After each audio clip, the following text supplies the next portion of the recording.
What's up, everybody? It's John from the Fitness Oracle.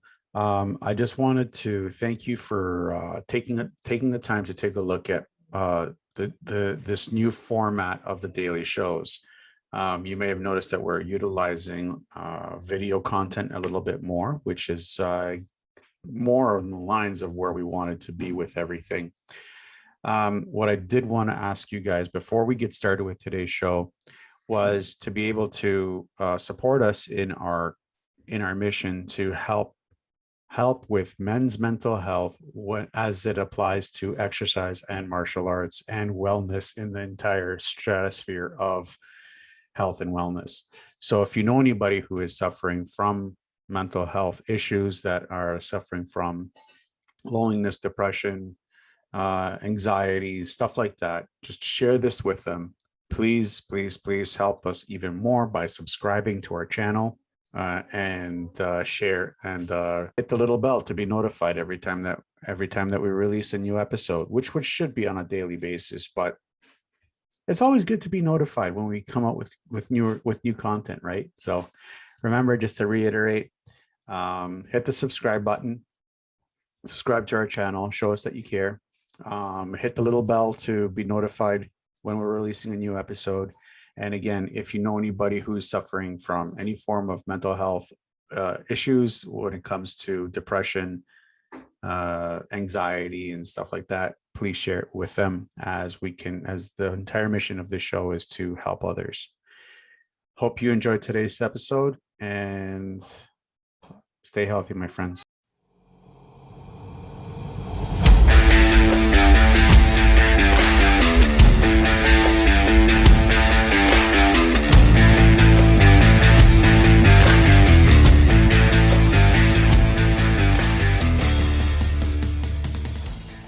What's up, everybody, and welcome to another episode of the Fitness Oracle minicast series. I am your host, John Katavos, and today we are going to be expanding on the intense live that we had on the training for the spine. Sorry, I just had to put something down on the floor. So that was a crazy, crazy, crazy live. I mean, it's still up on Facebook right now. So if you guys haven't had a chance to take a look at it, please do. Please take some time when you're looking at that, because there's a lot of content and a lot of really important stuff that I talk about when it comes to understanding how to really take control of, how to make the musculature around the spine stronger. Not to the point where it's overcompensating, where you create overcompensation, but just so you could be a little bit more stable, more secure, more quote unquote ergonomic. I really hate that word too. Anyways, well, I'll talk about the ergonomic chairs on Friday, which I don't agree with at all. Zero.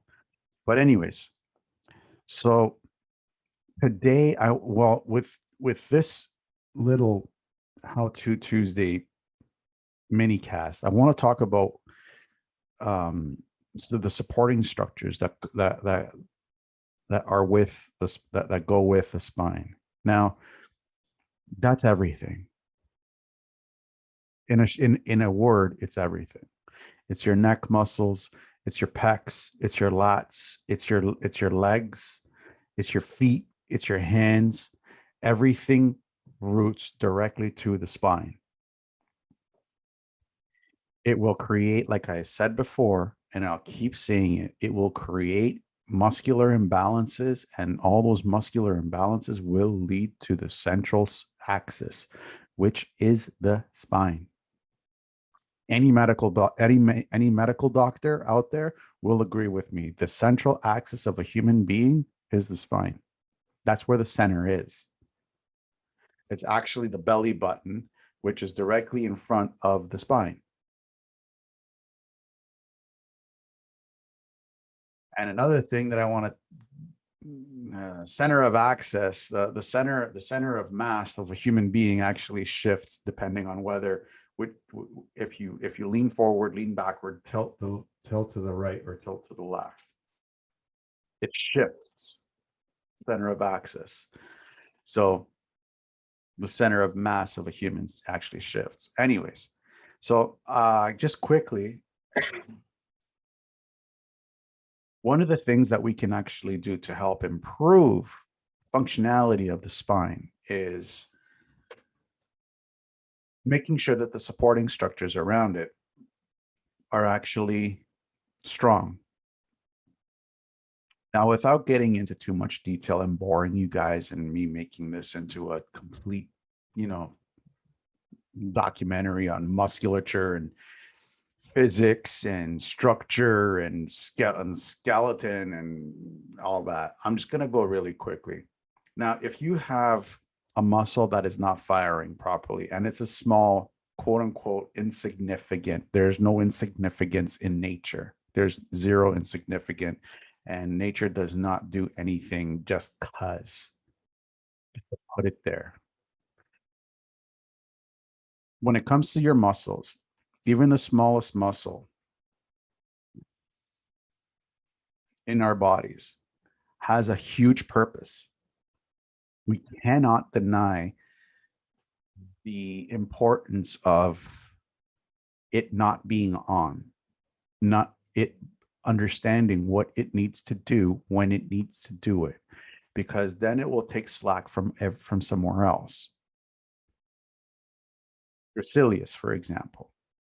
The gracilis is a muscle that is inside your inner thigh that attaches just underneath the groin somewhere. I'm not going to go into too much detail here. So if the gracilis turns off, or it doesn't understand when to fire, how much to fire, when to fire, then it's going to pick up compensation through the abductor group. It's going to pick up compensation from the rectus femoris, from the hamstrings, and eventually it'll pull up stuff from the calf, from the soleus to the psoas major to the iliacus to what all the supporting muscles in the hips, and then it's going to start to the psoas muscle actually connects the front part of the spine. So if the psoas starts to fire more, it's going to pull the spine forward. Remember what I talked about yesterday? If a muscle pulls forward, it expands in the opposite direction. Just simple joint mechanics. That's all it is. So most therapists are going to say, oh, it's your psoas. Your psoas is on fire. Yeah. Why? Why is it on fire? Who's not on? Who's not working? Who's asleep? Let's wake them up. Let's find it.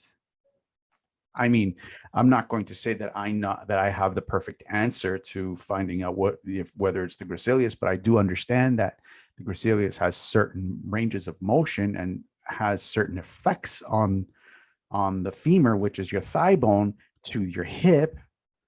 And if that is weak, well, I'll make that stronger and see what happens. And just for argument's sake, I mean, gracilis has a couple of functions. One is for abduction, which is to bring one leg towards the other, and the other one is internal rotation. So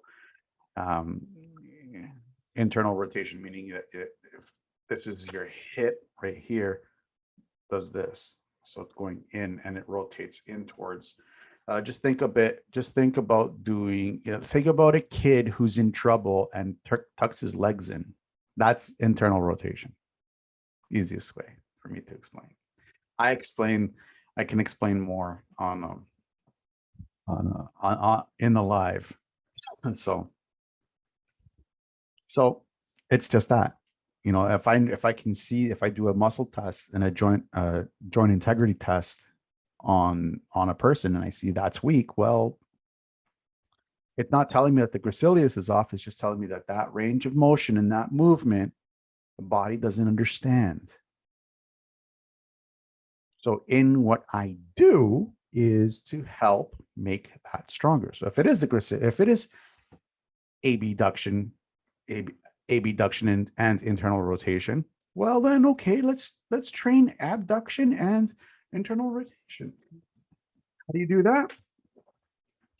Well, grab a band, get the person to put their leg out straight out like that, and then wrap the band, one end of the band to the leg, and just get the person to internally rotate as it bring down and back up. That's it. It's not a sexy exercise, but when they start doing the sexy exercises, guess what? It's going to be a lot smoother. It's going to be a lot easier. They're going to be able to lift more. They're going to be able to recover quicker. When you recover quicker, guess what happens? You grow faster. You don't grow at the gym. And I've preached this before. You do not grow at the gym. You destroy at the gym. You grow in the kitchen. You grow in your bed. You grow when you're watching TV. So long as you're doing the things, proper things. So anyways, that's just one example of many. And I mean, I could go on and on about, if your bicep is not functioning properly, then you're not, it could potentially mean that you're not bench pressing enough.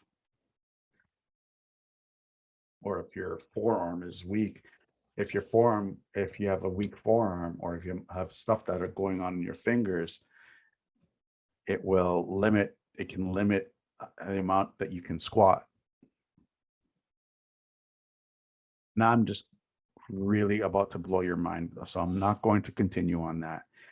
But just understand that if you have a finger muscle in your forearm, because most of your finger muscles that control these digits are in here, most of them, not all of them. There are some inside the hand, but if here they're not functioning properly, you can't grasp the bar properly, and that's going to send a chain of weakness from your fingers to your legs. You won't be able to lift to your maximum potential. And yes, it's true. Why? I just explained it to you. I hope you can understand. If you don't, just give me a call. You send me a message. Let me know. We can have a further discussion on what's holding you back, and potentially just get you onto a program that I'm running in a couple of weeks. 7-Day King Blueprint. It's going to be running in a couple of weeks, and we can get you guys on it and get you guys in with a great group of guys that are there to help you and support you in whatever that you may need. We don't cover a lot of this, but we do get into like exercise, movement, mindset. We get into nutrition. We get into supplementation. It's all my 4 pillars of fitness all rolled into one. And the best part about it, it's free, guys. It's free. I mean, this is like over 20 years of my knowledge I'm dumping in, and I'm just giving it to you guys for free. If you guys are interested, just send me a message. Let me know that you guys are interested, and I can get you guys into the Facebook group, which all the magic happens, and into the Power Tribe, where even more magic happens. If not, that's fine too. I'm cool with it too. But I'll see you guys tomorrow when we get into the big question that surrounds the spine, and you guys are gonna not want to miss this one.